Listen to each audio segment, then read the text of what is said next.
Now, keep this in mind. Lopez was already distancing herself from Puffy, okay? I don't want no problems with this ninja. He is erratic. I don't like him. He almost got me killed. That's good enough reason to leave a ninja alone.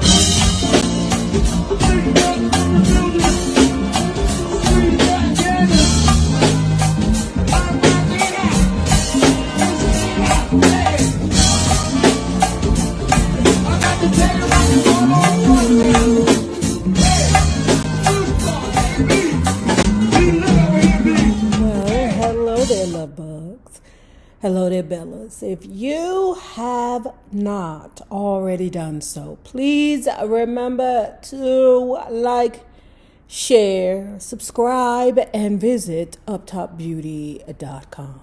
Lou, don't start that licking shit. And if you are not already a part of this book club, please hit the Patreon link below and or the join button here on the YouTube. And for a small monthly fee of $5, for those of you who have stayed on and believe in me, thank you very much. I really do appreciate your contribution over there on Patreon and the YouTube. Let's continue reading Mark Curry's Dancing with the Devil. Y'all, we on our last week with this, okay?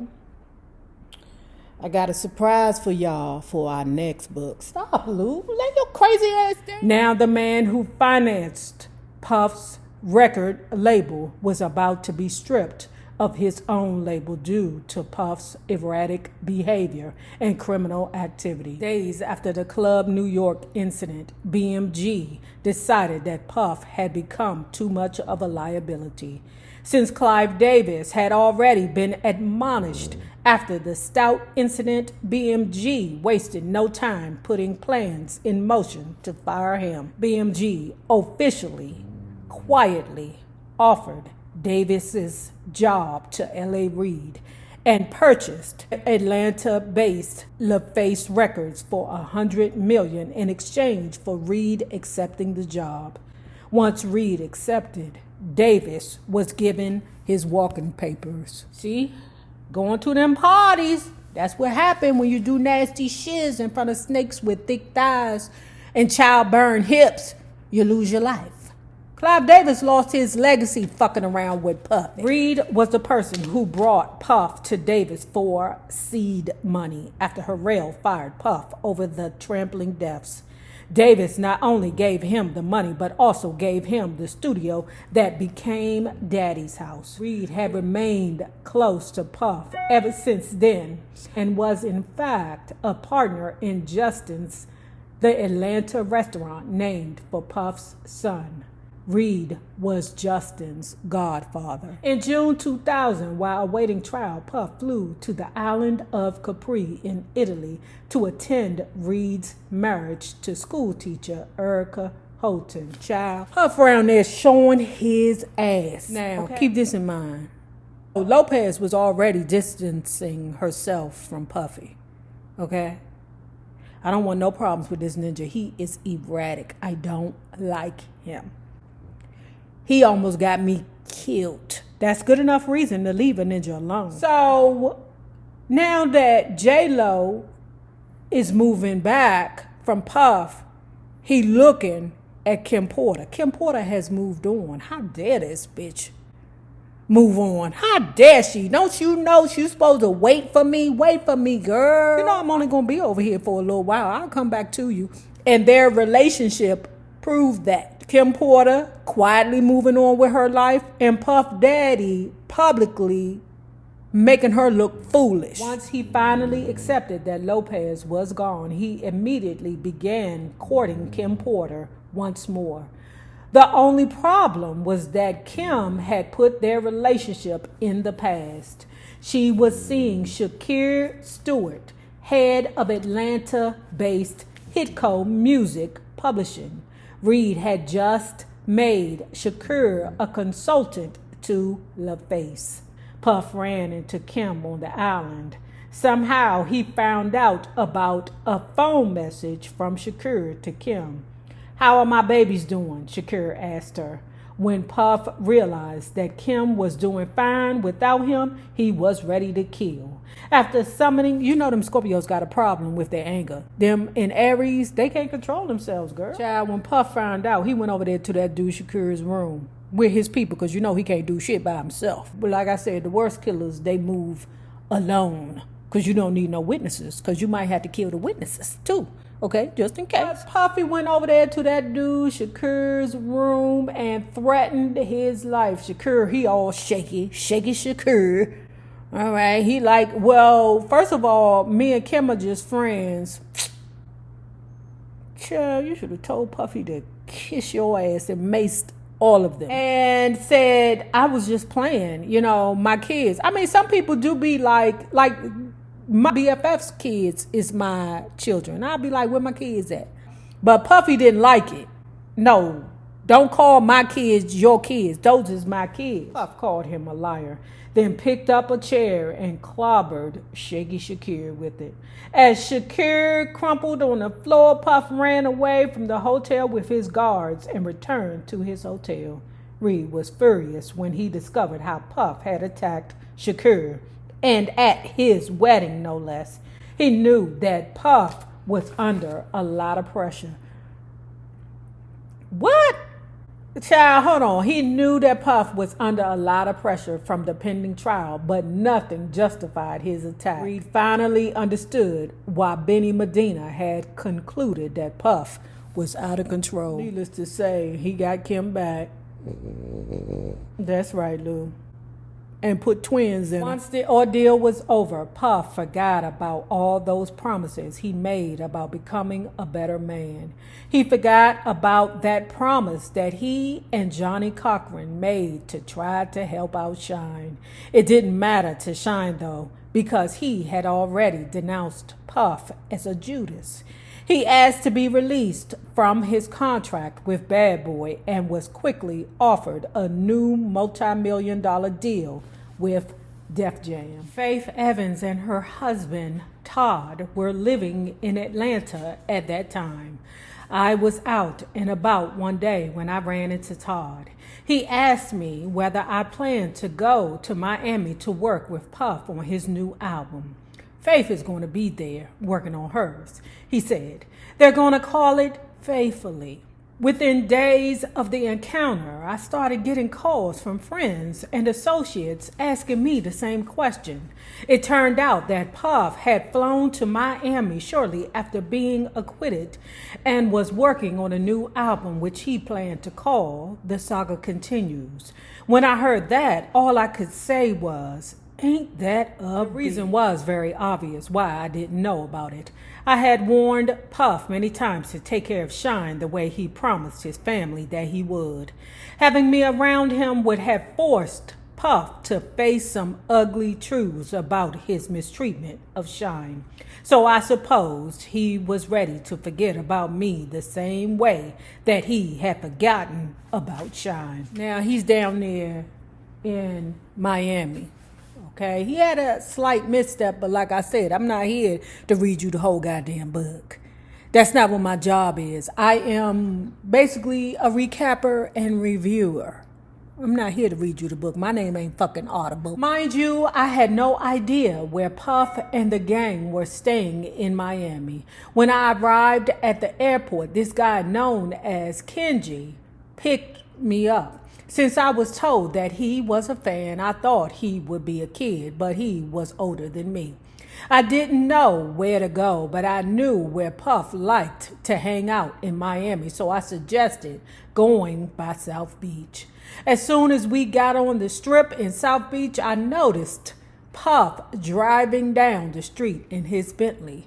We pulled up on him at the light. D-Mac was in the car with him. He told me to follow them to the studio. Keep in mind, Puff had no idea he was there because Puff ain't invited his ass. He probably was like shocked and awed. What the fuck is this nigga doing here? Who told him that I would be in Miami? He's supposed to be in Atlanta walking in circles. Answer no. When I got there, nearly the whole Bad Boy roster was there. Even Loon, who helped us write the song for the Forever album, was present.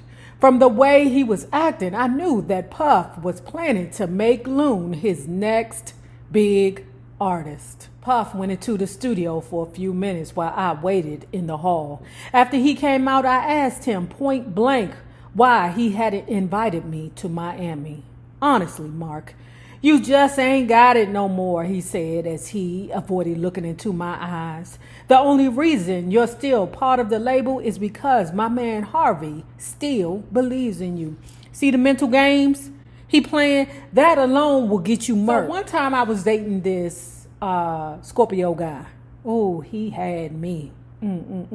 I thought I was in love with him, but in actuality, I wasn't. It was the mind games that he was playing with me made me believe that I was in love with him. And let me tell you something. He played so many games that he played himself. Because after he pulled this little trick, he was like, so yeah, I got a girlfriend. You say, what? You got a girlfriend? Me and you been courting each other for like a year now?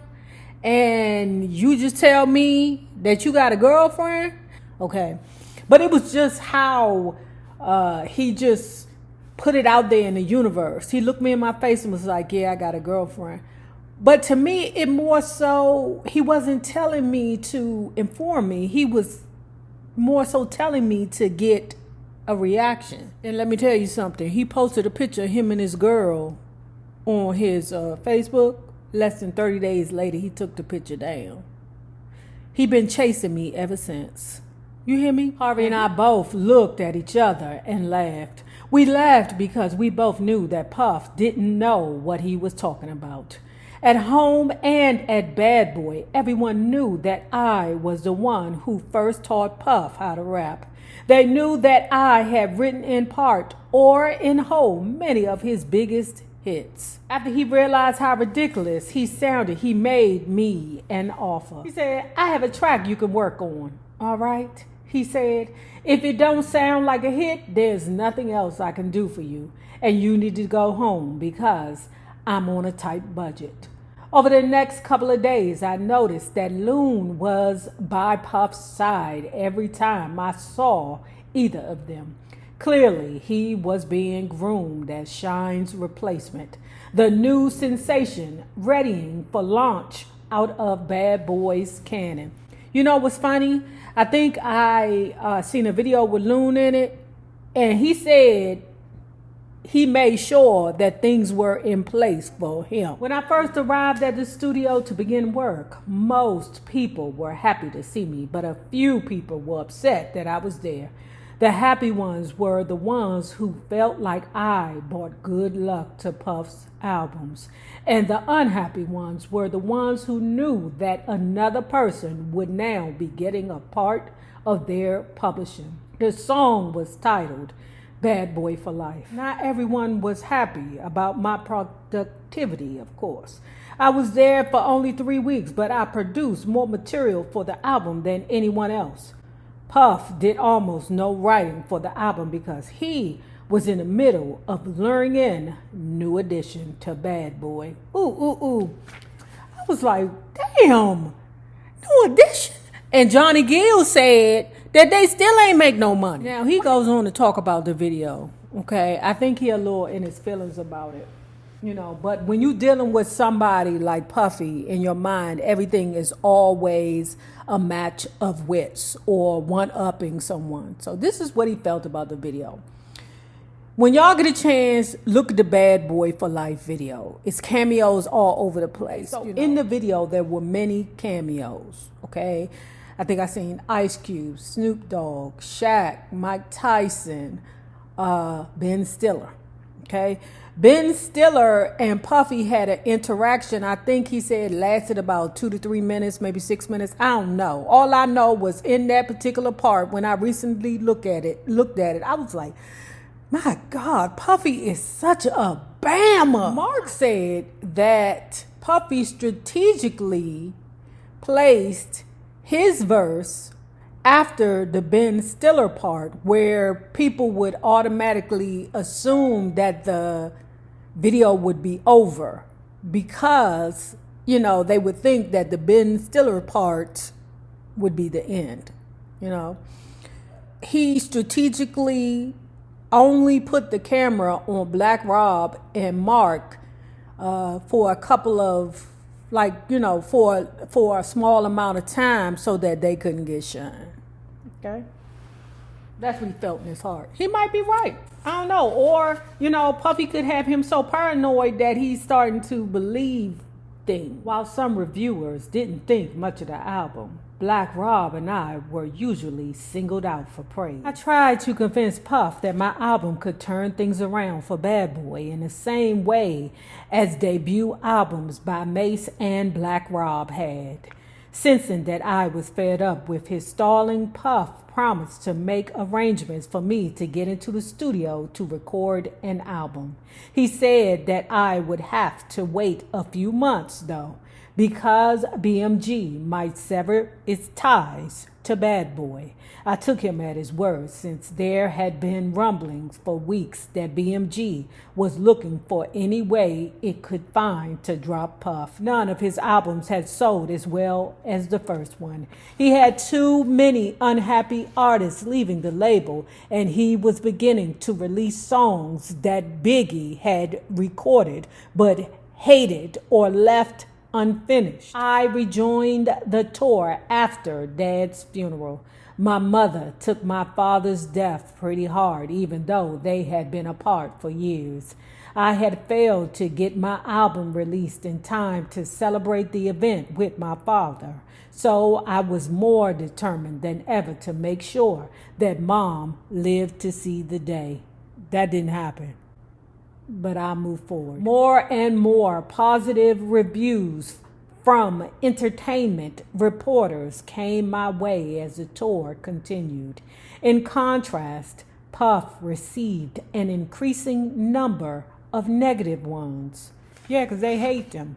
We hate Puffy. We hate Puffy. He is the worst. I started calling a friend in the accounting department at Bad Boy and asking her if my budget had been approved yet. I was calling her office so much that I knew I was getting on her nerves. So one day, I simply dropped by to see her. Mark, I hate to tell you this, but there is no budget for your album, she said as she looked sadly into my eyes. There is no budget now, and there never will be. I instinctively gasped for air as my heart began quivering. For a minute, I damn near started bawling. You know by now how he operates. You are the only person here who consistently writes hits for him. If he launches your career, that'll be the end of his career. With no steady income from Bad Boy, I had to figure out how to earn money. Since I was regarded as a star in Atlanta, I would go to a club and just pull up and tell the bouncer to let the owner know I was there and that I would come in for a while for $500. Oh, the peoples from Love and Hip Hop, they call that a walkthrough, okay? And them rappers be getting plenty of it, okay? Plenty of money for walking through. Or what they do is they make deals with these promoters to put their name on the flyer. Let me put your name on the flyer. We know you ain't coming through, but I'm going to pay you $3,000 just to use your name to get the people through the door. Then at the end of the night, yeah, my bad. Boozy said he couldn't make it, y'all. Boo. But ain't y'all having a good time? Child, it's all a scam. They would pay me just like that because it was a good investment. More people would frequent the club if they thought that a celebrity was likely to drop by any day. The only person who seemed interested in talking about the evils that Puff did was Wolf.